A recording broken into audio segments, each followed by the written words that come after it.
ਸਤਨਾਮ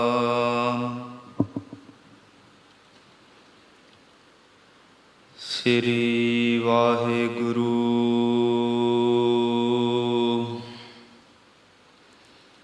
ਸਾਹਿਬ ਜੀ।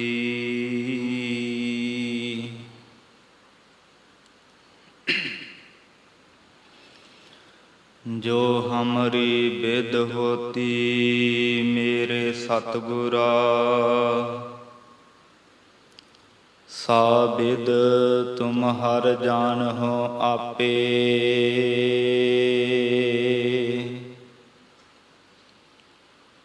ਹਮ ਰੁਲਤੇ ਫਿਰਤੇ ਕੋਈ ਬਾਤ ਨ ਪੂਛਤਾ, ਗੁਰ ਸਤਿਗੁਰ ਸੰਗ ਕੀਰੇ ਹਮ ਥਾਪੇ। ਧੰਨ ਧੰਨ ਗੁਰੂ ਨਾਨਕ ਜਨ ਕੇਰਾ, ਜਿਤ ਮਿਲਿਆ ਚੂਕੇ ਸਭ ਸੋਗ ਸੰਤਾਪੇ। ਧੰਨ ਧੰਨ ਗੁਰੂ ਨਾਨਕ ਜਨ ਕੇਰਾ,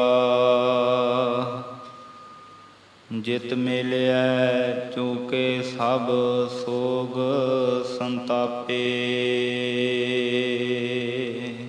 ਸਤਨਾਮ ਸ੍ਰੀ ਵਾਹਿਗੁਰੂ ਸਾਹਿਬ ਜੀ। ਗੂਜਰੀ ਮਹੱਲਾ ਪੰਜਵਾ। ਮਨ ਜੋਗੀ ਸ਼ਾਸਤਰਗ ਕਹਾਵਤ ਸਭ ਕੀਨੇ, ਬਸ ਆਪਨ ਹੀ। ਤੀਨ ਦੇਵ ਅਰ ਕੋਟ ਤੇਤੀਸਾ, ਤਿਨ ਕੀ ਹੈਰਤ ਕਛ ਨ ਰਹੀ। ਮਨ ਜੋਗੀ ਸ਼ਾਸਤਰਗ ਕਹਾਵਤ ਸਭ ਕੀਨੇ, ਬਸ ਆਪਨ ਹੀ। ਵਾਹਿਗੁਰੂ ਜੀ ਕਾ ਖਾਲਸਾ, ਵਾਹਿਗੁਰੂ ਜੀ ਕੀ ਫਤਿਹ। ਪਰਮ ਸਨਮਾਨਯੋਗ ਗਰੀਬ ਨਿਵਾਜ ਅੰਤਰਜਾਮੀ ਸਤਿਗੁਰੂ, ਧੰਨ ਧੰਨ ਸ੍ਰੀ ਗੁਰੂ ਗ੍ਰੰਥ ਸਾਹਿਬ ਸੱਚੇ ਪਾਤਸ਼ਾਹ ਜੀ ਮਹਾਰਾਜ, ਕਿਰਪਾ ਰਹਿਮਤ ਬਖਸ਼ਿਸ਼ ਕਰਕੇ ਅੰਮ੍ਰਿਤ ਵੇਲੇ ਦੇ ਸੁੰਦਰ ਦੀਵਾਨਾਂ ਅੰਦਰ ਸੁਭਾਈਮਾਨ ਹੋ ਕੇ ਦਰਸ਼ਨ ਦੀਦਾਰ ਬਖਸ਼ ਰਹੇ ਹਨ। ਆਪ ਸਰਬੱਤ ਮਾਈ ਪਾਈ ਸਾਧ ਸੰਗਤ ਜੀ ਧੰਨਤਾ ਜੋਗ ਹੋ। ਅੰਮ੍ਰਿਤ ਵੇਲੇ ਦੇ ਸਜੇ ਹੋਏ ਸੁੰਦਰ ਦੀਵਾਨਾਂ ਅੰਦਰ ਹਾਜ਼ਰੀਆਂ ਭਰ ਕੇ ਲਾਹਾ ਪ੍ਰਾਪਤ ਕਰ ਰਹੇ ਹੋ। ਸਤਿਗੁਰਾਂ ਦੇ ਦਰਸ਼ਨ ਦੀਦਾਰ ਕਰਕੇ, ਗੁਰਬਾਣੀ ਪੜ੍ਹ ਸੁਣ ਕੇ, ਸੇਵਾਵਾਂ ਕਰਕੇ ਆਪਣੀ ਜ਼ਿੰਦਗੀ ਦੀਆਂ ਅਮੋਲਕ ਘੜੀਆਂ, ਸਮੇਂ ਔਰ ਸਵਾਸਾਂ ਨੂੰ ਸਫਲਾ ਕਰ ਰਹੇ ਹੋ। ਸਤਿਗੁਰਾਂ ਦੀ ਪਵਿੱਤਰ ਗੁਰਬਾਣੀ ਦੀ ਲੜੀਵਾਰ ਕਥਾ ਵਿਚਾਰ ਚੱਲ ਰਹੀ ਹੈ। ਸ਼ਰਧਾ ਭਾਵਨਾ ਦੇ ਸਹਿਤ ਸਰਵਣ ਕਰੀਏ। ਜਿਤਨੇ ਵੀ ਸਰੀਰ ਗੁਰੂ ਚਰਨਾਂ ਵਿੱਚ ਜੁੜ ਮਿਲ ਬੈਠੇ ਹਾਂ, ਆਪਣੀਆਂ ਮਨ ਚਿੱਤ ਬਿਰਤੀਆਂ ਇਕਾਗਰ ਕਰਕੇ ਸ਼ਰਧਾ ਤੇ ਭਾਵਨਾ ਦੇ ਸਹਿਤ ਹਾਜ਼ਰੀਆਂ ਲਵਾਈਏ। ਸਾਰੀ ਸੰਗਤ ਉਚਾਰਨ ਕਰੋ ਜੀ, ਸਤਨਾਮ ਸ੍ਰੀ ਵਾਹਿਗੁਰੂ ਸਾਹਿਬ ਜੀ। ਗੂਜਰੀ ਮਹੱਲਾ ਪੰਜਵਾ। ਗੂਜਰੀ ਰਾਗ ਅੰਦਰ ਸਾਧ ਸੰਗਤ ਜੀ, ਪੰਜਵੇਂ ਪਾਤਸ਼ਾਹ ਗੁਰੂ ਅਰਜਨ ਦੇਵ ਸਾਹਿਬ ਜੀ ਮਹਾਰਾਜ ਪਵਿੱਤਰ ਉਪਦੇਸ਼ ਬਖਸ਼ਿਸ਼ ਕਰਦੇ ਹਨ। ਮਨ ਜੋਗੀ ਸ਼ਾਸਤਰਗ ਕਹਾਵਤ। ਇਸ ਸ਼ਬਦ ਅੰਦਰ ਸਤਿਗੁਰੂ ਗੁਰੂ ਅਰਜਨ ਦੇਵ ਸਾਹਿਬ ਜੀ ਮਹਾਰਾਜ ਨੇ ਮਾਇਆ ਦੀ ਪ੍ਰਬਲਤਾ ਦਾ ਜ਼ਿਕਰ ਕੀਤਾ ਹੈ। ਜਿਹੜੀ ਮਾਇਆ ਸਾਰੀ ਦੁਨੀਆ ਵਿੱਚ, ਸਾਰੇ ਸੰਸਾਰ ਭਰ ਵਿੱਚ ਵਰਤ ਰਹੀ ਹੈ। ਮਹਾਰਾਜ ਕਹਿੰਦੇ ਮਾਇਆ ਬੜੀ ਪ੍ਰਬਲ ਹੈ। ਜਿਸ ਪ੍ਰਕਾਰ ਮਨ ਜੋਗੀ ਸ਼ਾਸਤਰਗ ਕਹਾਵਤ। ਮੁਨੀ ਸਾਧ ਸੰਗਤ ਜੀ ਉਹਨਾਂ ਨੂੰ ਕਿਹਾ ਜਾਂਦਾ ਹੈ ਜਿਹੜੇ ਮੌਨ ਧਾਰਨ ਕਰਕੇ ਰੱਖਦੇ ਨੇ, ਜੰਗਲਾਂ ਦੇ ਵਿੱਚ ਚਲੇ ਜਾਂਦੇ ਹਨ ਮੌਨ ਧਾਰਨ ਕਰਕੇ। ਇੱਕ ਰਿਸ਼ੀ ਹੁੰਦੇ ਨੇ ਜਿਹੜੇ ਜੰਗਲਾਂ ਵਿੱਚ ਵੀ ਰਹਿੰਦੇ ਨੇ ਅਤੇ ਘਰਾਂ ਵਿੱਚ ਵੀ ਆਉਂਦੇ ਹਨ, ਪਿੰਡਾਂ ਵਿੱਚ ਵੀ ਵਿਚਰਦੇ ਨੇ। ਅਤੇ ਸ਼ਾਸਤਰਗ, ਸ਼ਾਸਤਰਾਂ ਦੇ ਗਿਆਤਾ, ਜਿਹੜੇ ਸ਼ਾਸਤਰਾਂ ਦੇ ਵੇਤਾ ਹਨ, ਧਾਰਮਿਕ ਗ੍ਰੰਥਾਂ ਦਾ ਅਧਿਐਨ ਕਰਨ ਵਾਲੇ। ਇਹ ਕਹਾਵਤ ਜਿਹੜੇ ਆਪਣੇ ਆਪ ਨੂੰ ਮੁਨੀ ਕਹਾਉਂਦੇ ਹੈ, ਜੋਗੀ ਦਾ ਭਾਵ ਹੁੰਦਾ ਜਿਹੜਾ ਯੋਗ ਸਾਧਨਾ ਕਰਨ ਵਾਲਾ, ਜਿਹੜੇ ਆਪਣੇ ਆਪ ਨੂੰ ਜੋਗੀ ਵੀ ਕਹਾਉਂਦੇ ਹਨ। ਅਤੇ ਸ਼ਾਸਤਰਗ ਜਿਹੜੇ ਆਪਣੇ ਆਪ ਨੂੰ ਸ਼ਾਸਤਰਾਂ ਦੇ ਗਿਆਤਾ ਕਹਾਉਂਦੇ ਨੇ। ਸਭ ਕੀਨੇ ਬਸ ਆਪਨ ਹੀ। ਇਸ ਮਾਇਆ ਨੇ ਇਹਨਾਂ ਸਭਨਾਂ ਨੂੰ ਆਪਣੇ ਵੱਸ ਵਿੱਚ ਕੀਤਾ ਹੋਇਆ ਹੈ। ਇਹ ਸਾਰੇ ਹੀ ਮਾਇਆ ਦੇ ਵੱਸ ਵਿੱਚ ਪਏ ਹੋਏ ਹਨ। ਇਹਨਾਂ ਦੇ ਉੱਪਰ ਵੀ ਮਾਇਆ ਨੇ ਆਪਣਾ ਪ੍ਰਭਾਵ ਪਾਇਆ ਹੋਇਆ ਹੈ। ਤੀਨ ਦੇਵ ਅਰ ਕੋੜ 33। ਇੱਥੇ ਹੀ ਬਸ ਨਹੀਂ, ਗੁਰੂ ਅਰਜਨ ਦੇਵ ਸਾਹਿਬ ਜੀ ਕਹਿੰਦੇ ਤੀਨ ਦੇਵ, ਜਿਹੜੇ ਮੁੱਖ ਤਿੰਨ ਦੇਵਤੇ ਮੰਨੇ ਜਾਂਦੇ ਨੇ, ਸ਼ਿਵ ਦੀ, ਬ੍ਰਹਮਾ, ਵਿਸ਼ਨੂੰ। ਇਹ ਤਿੰਨੇ ਦੇਵਤੇ ਅਰ ਦਾ ਭਾਵ ਹੁੰਦਾ ਅਤੇ, ਕੋੜ 33 ਕਰੋੜ ਦੇਵਤੇ। ਸਤਿਗੁਰੂ ਗੁਰੂ ਅਰਜਨ ਦੇਵ ਸਾਹਿਬ ਜੀ ਕਹਿ ਰਹੇ ਹਨ, ਸਾਡੇ ਵੀ ਕਈ ਭੁੱਲੜ ਜਿਹੜੇ ਸਿੱਖ ਨੇ, ਭੁੱਲੜ ਜਿਹੜੇ ਪ੍ਰਚਾਰਕ ਨੇ, ਉਹ ਕਹਿੰਦੇ ਜੀ ਐਵੇਂ ਤਾਂ ਝੂਠੀਆਂ ਗੱਲਾਂ ਬਣਾਈਆਂ ਹੋਈਆਂ 33 ਕਰੋੜ ਦੇਵਤਾ। ਜੇ ਕਹਿੰਦੇ ਹੈਗਾ ਤੇ ਉਹਨਾਂ ਦੇ ਨਾਂ ਦੱਸੋ ਖਾ ਭਲਾ। ਕਹਿੰਦੇ ਕਿਸੇ ਨੂੰ ਨਾਮ ਨਹੀਂ ਉਹਨਾਂ ਦੇ ਚੇਤੇ, ਐਵੇਂ ਗੱਲਾਂ ਬਣਾਈਆਂ। 33 ਕਰੋੜ ਦੇਵਤਾ ਕਿਵੇਂ ਹੋ ਗਿਆ? 9 ਕਰੋੜ ਦੇਵੀਆਂ ਕਿੱਥੋਂ ਹੋ ਗਈਆਂ? ਇਹ ਤਾਂ ਕਹਿੰਦੇ ਝੂਠੀਆਂ ਗੱਲਾਂ ਨੇ, ਅਫਵਾਹਾਂ ਹਨ, ਗਪੌੜ ਹਨ। ਸਾਧ ਸੰਗਤ ਜੀ, ਸਤਿਗੁਰੂ ਸਾਹਿਬ ਜੀਆਂ ਦੀ ਪਵਿੱਤਰ ਬਾਣੀ ਦੇ ਅੰਦਰ ਜੋ ਕੁਝ ਵੀ ਸਤਿਗੁਰੂ ਜੀ ਨੇ ਦਰਜ ਕੀਤਾ ਹੈ, ਇਹ ਨਿਰੰਕਾਰ ਅਕਾਲ ਪੁਰਖ ਦੀ ਬਾਣੀ ਹੈ। ਇਹ ਧੁਰ ਕੀ ਬਾਣੀ ਹੈ। ਇਸ ਦੇ ਵਿੱਚ ਕੋਈ ਝੂਠ ਨਹੀਂ ਲਿਖਿਆ ਹੋਇਆ। ਜੋ ਕੁਝ ਵੀ ਲਿਖਿਆ ਸੱਚ ਹੈ। ਗੁਰੂ ਅਰਜਨ ਦੇਵ ਸਾਹਿਬ ਜੀ ਜਦੋਂ ਜ਼ਿਕਰ ਕਰ ਰਹੇ ਨੇ ਕੋੜ 33 ਕਰੋੜ ਦੇਵਤੇ, ਕਿ ਸਤਿਗੁਰੂ ਸਾਹਿਬ ਜੀ ਉਦਾਹਰਣ ਦੇਣ ਵਾਸਤੇ ਕੀ ਝੂਠ ਦਾ ਆਸਰਾ ਲੈਣਗੇ? ਨਹੀਂ ਭਾਈ, ਜੋ ਸੱਚ ਹੈ। ਮਹਾਰਾਜ ਕਹਿੰਦੇ ਤਿੰਨ ਦੇਵਤੇ ਤਾਂ ਜਿਹੜੇ ਮੁਖੀ ਹਨ, ਸ਼ਿਵ ਜੀ, ਬ੍ਰਹਮਾ ਤੇ ਵਿਸ਼ਨੂੰ, ਤੇ 33 ਕਰੋੜ ਦੇਵਤੇ ਵੀ ਹੈਗੇ ਸੀ। ਕੋੜ 33 ਜਿਹੜੇ 33 ਕਰੋੜ ਦੇਵਤੇ ਹਨ। ਤਿਨ ਕੀ ਹੈਰਤ ਕਛ ਨਾ ਰਹੀ। ਉਹਨਾਂ ਦੀ ਵੀ ਮਹਾਰਾਜ ਕਹਿੰਦੇ ਹੈਰਤ ਜਿਹੜੀ ਹੋਸ਼ ਨਹੀਂ ਰਹਿਣ ਦਿੱਤੀ ਮਾਇਆ ਨੇ। ਇਹ ਦੇਵਤੇ ਵੀ ਆਪਣੀ ਮਾਇਆ ਦੇ ਵਿੱਚ ਅਲੱਗ ਕਰਕੇ ਹੋਸ਼ ਗਵਾ ਬੈਠੇ ਸਨ। ਇਹਨਾਂ ਦੀ ਵੀ ਅਕਲ ਚਲੇ ਗਈ ਸੀ ਮਾਇਆ ਕਰਕੇ। ਮਾਇਆ ਦਾ ਪ੍ਰਭਾਵ ਇਹਨਾਂ ਦੇਵਤਿਆਂ ਤੇ ਵੀ ਸੀ। ਤੇ ਹੈਰਤ ਦਾ ਭਾਵ ਇਹ ਵੀ ਹੈ, ਹੈਰਤ ਦਾ ਮਤਲਬ ਹੁੰਦਾ ਹੈਰਾਨਗੀ। ਇਹਨਾਂ ਦੀ ਹੈਰਾਨਗੀ ਦੀ ਹੱਦ ਨਾ ਰਹੀ, ਇੰਨਾ ਹੀ ਜ਼ਿਆਦਾ ਮਾਇਆ ਦਾ ਇਹਨਾਂ ਦੇ ਉੱਪਰ ਵੀ ਪ੍ਰਭਾਵ ਪਿਆ। ਬਲਵੰਤ ਵਿਆਪ ਰਹੀ ਸਭ ਮਹੀ। ਬਲਵੰਤ, ਬੜੇ ਬਲ ਵਾਲੀ ਹੈ ਸਾਧ ਸੰਗਤ ਜੀ ਮਾਇਆ, ਜੋ ਸਾਰੀ ਧਰਤੀ ਤੇ ਵਿਆਪ ਰਹੀ ਹੈ, ਤਿੰਨਾਂ ਲੋਕਾਂ ਦੇ ਵਿੱਚ ਵੀ ਵਿਆਪ ਰਹੀ ਹੈ। ਕਈ ਵਾਰ ਆਪਾਂ ਨੇ ਇਸ ਮਾਇਆ ਦੇ ਬਾਰੇ ਜ਼ਿਕਰ ਕੀਤਾ, ਵਿਚਾਰਾਂ ਕੀਤੀਆਂ ਨੇ। ਖੈਰ, ਮਾਇਆ ਕਹਿੰਦੇ ਕਿਹਨੂੰ ਨੇ? ਕੇਵਲ ਭਾਈ ਆ ਗਾਂਧੀ ਦੀ ਫੋਟੋ ਵਾਲੇ ਨੋਟ ਮਾਇਆ ਨਹੀਂ ਹਨ। ਇਹ ਸਾਡੇ ਮਨਾਂ ਅੰਦਰ ਬੜਾ ਵੱਡਾ ਭੁਲੇਖਾ ਪਿਆ ਹੋਇਆ ਹੈ ਬਈ ਕੇਵਲ ਇਹੀ ਮਾਇਆ ਜਿਹਦੇ ਉੱਪਰ ਗਾਂਧੀ ਦੀ ਫੋਟੋ ਹੈ, ਜਾਂ ਜਿਹਦੇ ਉੱਪਰ ਸਰਕਾਰੀ ਮੋਹਰ ਲੱਗੀ ਹੋਈ ਹੈ, ਛਾਪਾ ਲੱਗਾ ਹੋਇਆ, ਜਿਹੜੇ ਪੈਸੇ ਹਨ, ਧਨ ਹੈ, ਇਹੀ ਕੇਵਲ ਮਾਇਆ ਹੈ। ਨਹੀਂ, ਸਤਿਗੁਰੂ ਗੁਰੂ ਅਮਰਦਾਸ ਸਾਹਿਬ ਜੀਆਂ ਦੀ ਪਵਿੱਤਰ ਬਾਣੀ ਆਪਾਂ ਰੋਜ਼ਾਨਾ ਨਿਤਨੇਮ ਵਿੱਚ ਪੜ੍ਹਦੇ ਹਾਂ। ਆਨੰਦ ਸਾਹਿਬ ਦੀ ਗੁਰੂ ਅਮਰਦਾਸ ਸਾਹਿਬ ਜੀ ਫਰਮਾਉਂਦੇ ਹਨ, ਇਹ ਮਾਇਆ ਜਿਤ ਹਰ ਵਿਸਰੈ, ਮੋਹ ਉਪਜੈ ਭਾਉ ਦੂਜਾ ਲਾਇਆ। ਮਾਇਆ ਉਸ ਨੂੰ ਕਹਿੰਦੇ ਨੇ ਜਿਸ ਚੀਜ਼ ਦੇ ਵਿੱਚ ਮਨ ਲੱਗ ਜਾਏ ਤੇ ਪਰਮੇਸ਼ਰ ਦੀ ਯਾਦ ਭੁੱਲ ਜਾਏ, ਉਹ ਮਨੁੱਖ ਵਾਸਤੇ ਮਾਇਆ ਹੀ ਹੈ। ਭਾਵੇਂ ਉਹ ਕੋਈ ਨੌਕਰੀ ਹੋਵੇ, ਜ਼ਮੀਨ ਜਾਇਦਾਦ ਹੋਵੇ, ਪੈਸਾ ਹੋਵੇ, ਧੀਆਂ ਪੁੱਤਰ ਹੋਣ, ਘਰ-ਬਾਰ ਹੋਵੇ, ਦੁਨਿਆਵੀ ਵਿੱਦਿਆ ਹੋਵੇ, ਕਿਸੇ ਵੀ ਤਰ੍ਹਾਂ ਦੀ ਚੀਜ਼, ਦੁਨੀਆ ਦਾ ਕੋਈ ਵੀ ਪਦਾਰਥ, ਜਿਤਨੇ ਵੀ ਮਾਇਕੀ ਪਦਾਰਥ ਹਨ, ਤਮਾਮ ਪਦਾਰਥ, ਜਿਸ ਵੀ ਪਦਾਰਥ ਵਿੱਚ ਮਨੁੱਖ ਦਾ ਮਨ ਲੱਗ ਜਾਏ, ਪਰਮੇਸ਼ਰ ਦੀ ਯਾਦ ਭੁੱਲ ਜਾਏ, ਤੇ ਇਹ ਉਸ ਦੇ ਲਈ ਮਾਇਆ ਹੈ। ਇਸ ਕਰਕੇ ਸਤਿਗੁਰੂ ਪਾਤਸ਼ਾਹ ਜੀ ਮਾਇਆ ਉਸ ਚੀਜ਼ ਨੂੰ ਕਹਿੰਦੇ ਨੇ ਜਿਹਦੇ ਨਾਲ ਪਰਮੇਸ਼ਰ ਦੀ ਯਾਦ ਭੁੱਲਦੀ ਹੈ। ਦੇਵਤਿਆਂ ਵਾਸਤੇ ਕਿਹੜੀ ਮਾਇਆ ਸੀ? ਕੀ ਉਹਨਾਂ ਨੂੰ ਪੈਸੇ ਦੀ ਭੁੱਖ ਸੀ? ਨਹੀਂ। ਕਿਸੇ ਨੂੰ ਸਾਧ ਸੰਗਤ ਜੀ ਰਾਜ ਭਾਗ ਦੀ ਭੁੱਖ ਹੁੰਦੀ ਹੈ, ਪੈਸਾ ਬੜਾ ਬਰਬਾਦ ਕਰ ਦਿੰਦੇ ਨੇ ਕੁਰਸੀਆਂ ਵਾਸਤੇ, ਰਾਜ ਭਾਗ ਵਾਸਤੇ।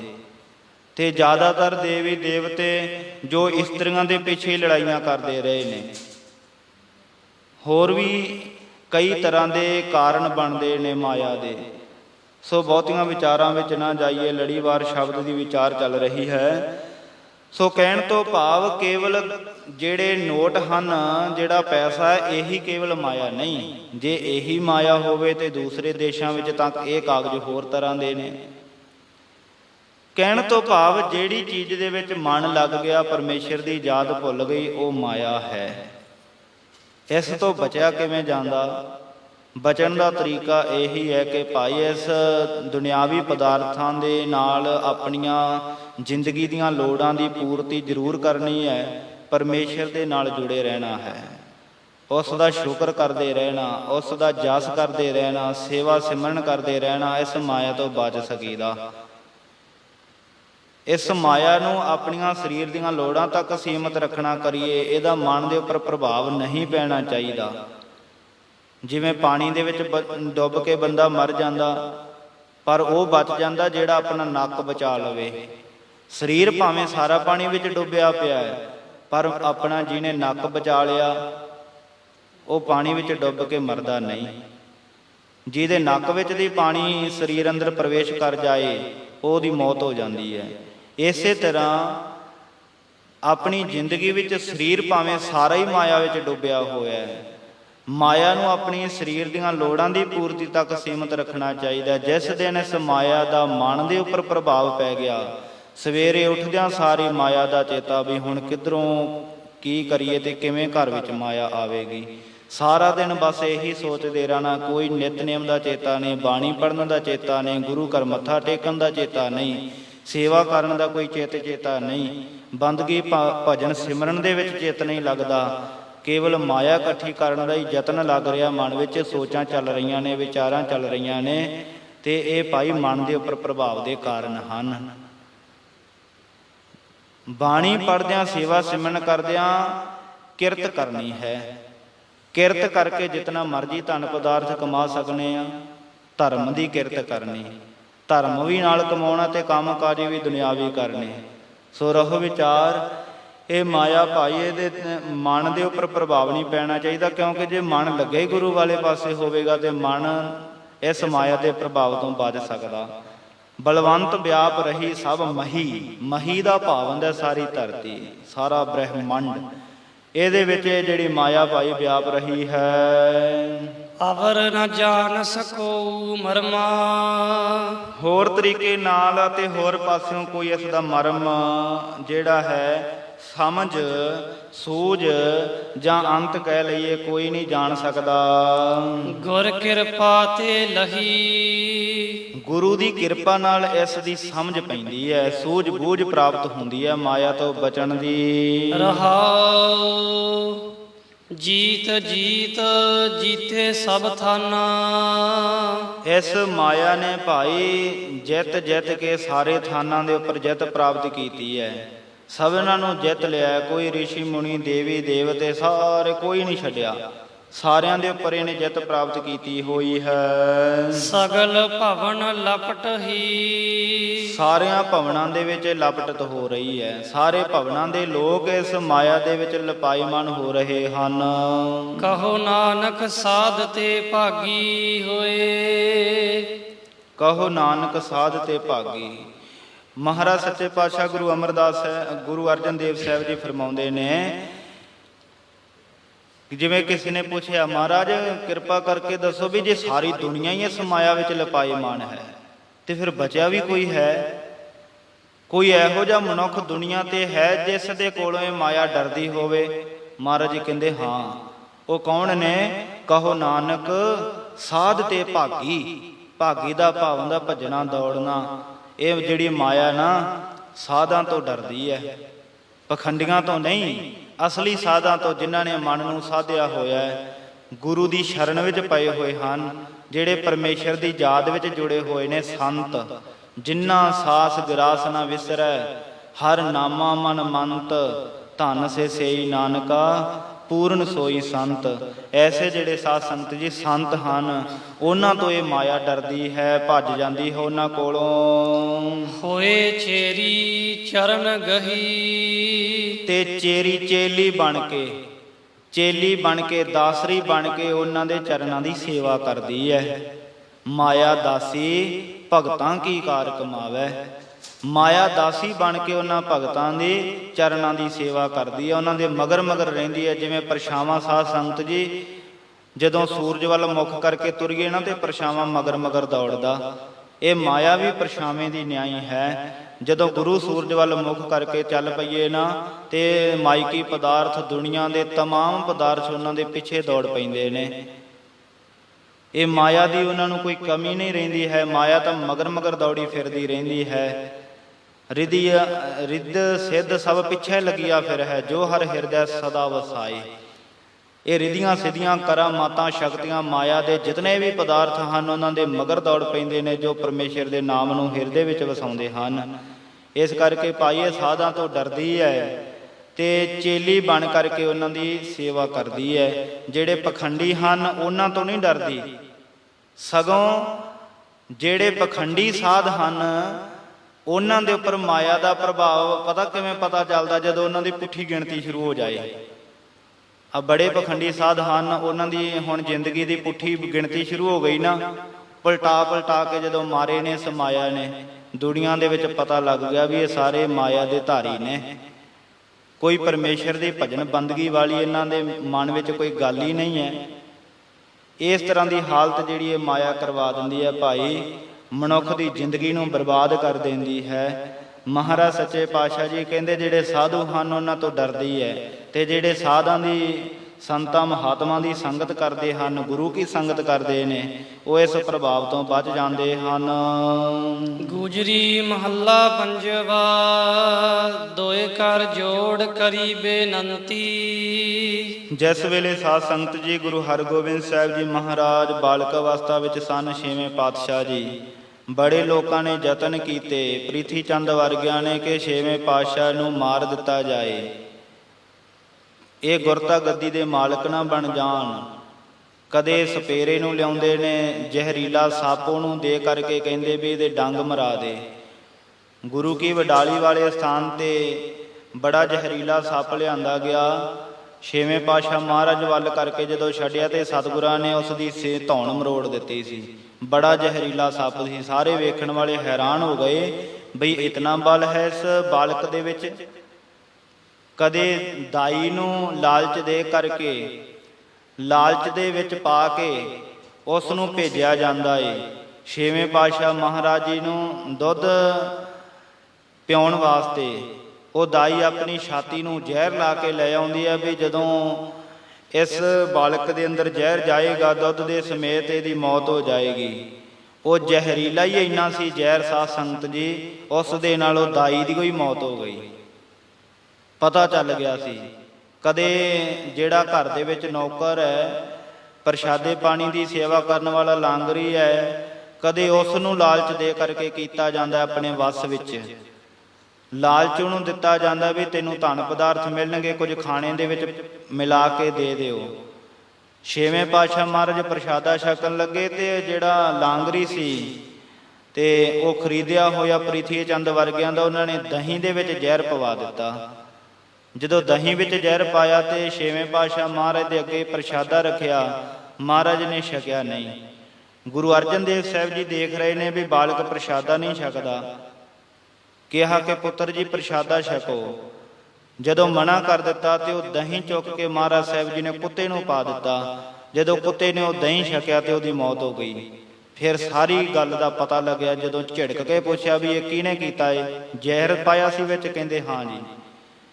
ਕਦੇ ਮਠਿਆਈਆਂ ਵਿੱਚ ਜ਼ਹਿਰ ਪਾਉਂਦੇ ਨੇ। ਇੱਦਾਂ ਬੜੇ ਯਤਨ ਕੀਤੇ, ਕਦੇ ਬਿਮਾਰੀਆਂ ਆ ਕਰਕੇ ਗ੍ਰਸ ਲੈਂਦੀਆਂ ਨੇ, ਉਹਨਾਂ ਤੋਂ ਵੀ ਬਚਾਅ ਹੋ ਜਾਂਦਾ। ਤੇ ਮਹਾਰਾਜ ਗੁਰੂ ਅਰਜਨ ਦੇਵ ਸਾਹਿਬ ਜੀ ਕਹਿੰਦੇ ਦੋਏ ਕਰ ਜੋੜ ਕਰੀ ਬੇਨੰਤੀ। ਜਦੋਂ ਅਸੀਂ ਪਰਮੇਸ਼ਰ ਦੇ ਅੱਗੇ ਦੋਵੇਂ ਹੱਥ ਜੋੜ ਕਰਕੇ ਬੇਨਤੀ ਕੀਤੀ, ਠਾਕੁਰ ਆਪਣਾ ਧਿਆਇਆ, ਆਪਣੇ ਮਾਲਕ ਨੂੰ ਧਿਆਉਣਾ ਕੀਤਾ। ਹਾਥ ਦੇ ਰਾਖੇ ਪਰਮੇਸ਼ਰ, ਉਸ ਪਰਮੇਸ਼ਰ ਨੇ ਆਪਣਾ ਹੱਥ ਦੇ ਕਰਕੇ ਰੱਖਿਆ ਕੀਤੀ ਹੈ ਬਾਲਕ ਸ੍ਰੀ ਹਰਗੋਬਿੰਦ ਸਾਹਿਬ ਜੀ ਦੀ। ਸਗਲਾ ਦੁਰਤ ਮਿਟਾਇਆ, ਸਾਰੀਆਂ ਮੁਸ਼ਕਲਾਂ ਪੀੜਾ ਬਿਪਤਾ ਖਤਮ ਕਰ ਦਿੱਤੀਆਂ। ਠਾਕੁਰ ਹੋਏ ਆਪ ਦਇਆਲ, ਆਪ ਹੀ ਉਹ ਮਾਲਕ ਦਿਆਲੂ ਹੋਇਆ ਹੈ, ਕਿਰਪਾ ਕੀਤੀ ਉਸਨੇ, ਦਇਆ ਕੀਤੀ। ਭਈ ਕਲਿਆਣ ਆਨੰਦ ਰੂਪ ਹੋਈ ਹੈ, ਹਰੇਕ ਤਰ੍ਹਾਂ ਕਰਕੇ ਸਾਰਿਆਂ ਪਾਸਿਆਂ ਤੋਂ ਕਲਿਆਣ ਛੁਟਕਾਰਾ ਪ੍ਰਾਪਤ ਹੋਇਆ, ਆਨੰਦ ਦੀ ਪ੍ਰਾਪਤੀ ਹੋਈ ਹੈ। ਉਬਰੇ ਬਾਲ ਗੋਪਾਲ, ਤੇ ਜਿਹੜੇ ਸ੍ਰੇਸ਼ਟ ਨੰਨੇ ਬਾਲਕ ਹਨ ਸ੍ਰੀ ਹਰਗੋਬਿੰਦ ਸਾਹਿਬ ਜੀ, ਉਹ ਗੋਪਾਲ ਧਰਤੀ ਦੀ ਪਾਲਣਾ ਕਰਨ ਵਾਲੇ ਪਰਮੇਸ਼ਰ ਨੇ ਆਪ ਹੀ ਇਸ ਬਾਲਕ ਨੂੰ ਬਚਾਇਆ, ਰੱਖਿਆ ਕੀਤੀ ਹੈ। ਇਸੇ ਪ੍ਰਕਾਰ ਸਾਧ ਸੰਗਤ ਜੀ, ਜੋ ਵੀ ਪਰਮੇਸ਼ਰ ਦੇ ਚਰਨਾਂ ਵਿੱਚ ਜੀਵ ਬੇਨਤੀ ਕਰਦਾ ਹੈ, ਮਹਾਰਾਜ ਕਹਿੰਦੇ ਗੁਰੂ ਦੀ ਸ਼ਰਨ ਵਿੱਚ ਪੈ ਕਰਕੇ ਤੇ ਉਸ ਦੀ ਕਲਿਆਣ ਹੁੰਦੀ ਹੈ, ਆਤਮਿਕ ਜੀਵਨ ਦਾ ਆਨੰਦ ਪ੍ਰਾਪਤ ਹੁੰਦਾ ਹੈ ਤੇ ਉਬਰੇ ਸੰਸਾਰ ਸਮੁੰਦਰ ਵਿੱਚ ਡੁੱਬਣ ਤੋਂ ਬਚ ਜਾਂਦੇ ਹਨ। ਰਹਾਉ ਮਿਲ ਵਰ ਨਾਰੀ ਮੰਗਲ ਗਾਇਆ, ਤੇ ਸਭਨਾਂ ਨੇ ਫਿਰ ਘਰ ਵਿੱਚ ਮਿਲ ਕਰਕੇ ਮੰਗਲ ਗਾਇਆ, ਪਰਮੇਸ਼ਰ ਦਾ ਜਸ ਕੀਤਾ ਵੀ ਬੜਾ ਸ਼ੁਕਰ ਹੈ ਪਰਮੇਸ਼ਰ ਦਾ, ਹਰੇਕ ਪ੍ਰਕਾਰ ਕਰਕੇ ਰੱਖਿਆ ਕੀਤੀ ਹੈ। ਠਾਕੁਰ ਕਾ ਜੈਕਾਰ, ਸਾਰਿਆਂ ਨੇ ਹੀ ਪਰਮੇਸ਼ਰ ਦਾ ਸ਼ੁਕਰ ਕੀਤਾ, ਜੈਕਾਰ ਕੀਤਾ ਹੈ, ਸ਼ੁਕਰਾਨਾ ਕੀਤਾ, ਜਸ ਗਾਇਆ। ਕਹੋ ਨਾਨਕ ਤਿਸ ਗੁਰ ਬਲਿਹਾਰੀ, ਤਿਸ ਗੁਰੂ ਤੋਂ ਪਾਈ ਸਦਾ ਬਲਿਹਾਰ ਜਾਈਏ, ਕੁਰਬਾਨ ਜਾਈਏ। ਜਿਨ ਸਭ ਕਾ ਕੀਆ ਉਧਾਰ, ਜਿਸ ਪ੍ਰਮਾਤਮਾ ਨੇ ਸਾਰਿਆਂ ਦਾ ਉਧਾਰ ਕੀਤਾ ਹੈ, ਜੋ ਵੀ ਉਸ ਦੀ ਸ਼ਰਨ ਵਿੱਚ ਪਏ ਨੇ ਸਭਨਾਂ ਦਾ ਹੀ ਉਧਾਰ ਹੋਇਆ ਹੈ। ਗੁਜਰੀ ਮਹੱਲਾ ਪੰਜਵਾ, ਮਾਤ ਪਿਤਾ ਭਾਈ ਸੁਤ ਬੰਧਪ। ਮਹਾਰਾਜ ਕਹਿੰਦੇ ਜਿਹੜੇ ਮਾਂ ਪਿਓ ਹਨ ਭਾਈ, ਮਾਤਾ ਪਿਤਾ ਤੇ ਭਾਈ ਭਰਾ, ਸੁਤ ਪੁੱਤਰ, ਬੰਧਪ ਘਰ ਵਾਲੀ ਇਸਤਰੀ, ਤਿਨ ਕਾ ਬਲ ਹੈ ਥੋੜਾ, ਇਹਨਾਂ ਦਾ ਬਲ ਜਿਹੜਾ ਜ਼ੋਰ ਹੈ ਨਾ ਉਹ ਬਹੁਤ ਥੋੜਾ ਹੈ। ਇਹਨਾਂ ਦੇ ਵਿੱਚ ਕੋਈ ਬਚਾਉਣ ਦੀ ਸਮਰੱਥਾ ਨਹੀਂ ਹੈ। ਇਹ ਤਾਂ ਇੱਕ ਫਰਜ਼ ਜਿਹਾ ਅਦਾ ਕਰ ਸਕਦੇ ਨੇ, ਕਿਸੇ ਨੂੰ ਵੀ ਦਵਾਈ ਬੂਟੀ ਦੇ ਸਕਦੇ ਨੇ, ਕੋਈ ਢਿੱਲਾ ਮੱਠਾ ਹੈ ਉਹਦੀ ਮਦਦ ਕਰਦੇ ਨੇ, ਉਹਦੀ ਸਰੀਰ ਕਰਕੇ ਮਦਦ ਕਰ ਦਿੰਦੇ ਨੇ, ਆਪਣਾ ਫਰਜ਼ ਜ਼ਰੂਰ ਨਿਭਾ ਸਕਦੇ ਨੇ, ਪਰ ਇਹਨਾਂ ਦਾ ਓਨਾ ਜ਼ੋਰ ਨਹੀਂ ਜਿੰਨਾ ਪਰਮੇਸ਼ਰ ਦਾ ਹੈ। ਬਚਾ ਉਹੀ ਸਕਦਾ ਹੈ। ਆਪਾਂ ਤਾਂ ਕੇਵਲ ਕੁਝ ਮਦਦ ਜ਼ਰੂਰ ਕਰ ਸਕਨੇ ਆ, ਪਰ ਉਹਦੇ ਵਿੱਚ ਆਪਾਂ ਗਰੰਟੀ ਨਹੀਂ ਦੇ ਸਕਦੇ ਵੀ ਆ ਬੰਦੇ ਦੀ ਅਸੀਂ ਮਦਦ ਕਰਾਂਗੇ ਤੇ ਬਚ ਜਾਏਗਾ। ਬਚਾਉਣਾ ਉਸ ਪਰਮੇਸ਼ਰ ਨੇ ਹੈ, ਸਾਡੇ ਵਿੱਚ ਉਤਨਾ ਬਲ ਨਹੀਂ ਹੈ, ਓਨਾ ਜ਼ੋਰ ਨਹੀਂ ਹੈ। ਸਤਿਗੁਰੂ ਜੀ ਕਹਿੰਦੇ ਤਿੰਨ ਕਾ ਬਲ ਹੈ ਥੋੜਾ। ਇਹਨਾਂ ਸਭਨਾਂ ਦਾ ਭਾਈ ਜਿਹੜੇ ਮਾਤਾ ਪਿਤਾ ਆ, ਭਰਾ ਆ, ਘਰ ਵਾਲੀ ਹੈ, ਪੁੱਤਰ ਧੀਆਂ ਹਨ, ਰਿਸ਼ਤੇਦਾਰ, ਸਾਖ ਸੰਬੰਧੀ, ਸੱਜਣ ਮਿੱਤਰ, ਦੁਨੀਆ ਦੇ ਲੋਕ, ਇਹਨਾਂ ਦਾ ਜਿਹੜਾ ਨਾ ਬਲ ਬਹੁਤ ਥੋੜਾ ਹੈ। ਅਨੇਕ ਰੰਗ ਮਾਇਆ ਕੇ ਪੇਖੇ, ਅਨੇਕਾਂ ਜਿਹੜੇ ਰੰਗ ਤਮਾਸ਼ੇ ਮਾਇਆ ਦੇ ਅਸੀਂ ਆਪਣੀ ਅੱਖਾਂ ਨਾਲ ਦੇਖੇ ਹਨ। ਕਿਛ ਸਾਥ ਨ ਚਾਲੈ ਭੋਰਾ, ਇਹਨਾਂ ਦਾ ਮਾਇਆ ਦਾ ਵੀ ਜਿਹੜਾ ਸਾਥ ਨਾ ਭਾਈ, ਇਹ ਵੀ ਬਹੁਤ ਥੋੜਾ ਹੈ। ਆਪਾਂ ਸਮਝਦੇ ਹਾਂ ਵੀ ਬੰਦੇ ਕੋਲੇ ਮਾਇਆ ਹੋਣੀ ਚਾਹੀਦੀ ਹੈ, ਦੁੱਖ ਤਾਂ ਨੇੜੇ ਨਹੀਂ ਆਉਂਦਾ ਹੈ, ਮਾਇਆ ਹੋਵੇ। ਬੜੇ ਦੁਨੀਆ ਤੇ ਲੋਕ ਤੁਹਾਨੂੰ ਐਸੇ ਮਿਲ ਜਾਣਗੇ, ਜਿਨ੍ਹਾਂ ਦੇ ਕੋਲੇ ਪੈਸਾ ਬੜਾ ਏ ਤੇ ਪਰ ਉਹਨਾਂ ਦੀ ਜ਼ਿੰਦਗੀ ਫੇਰ ਵੀ ਬਰਬਾਦ ਹੋਈ ਪਈ ਹੈ।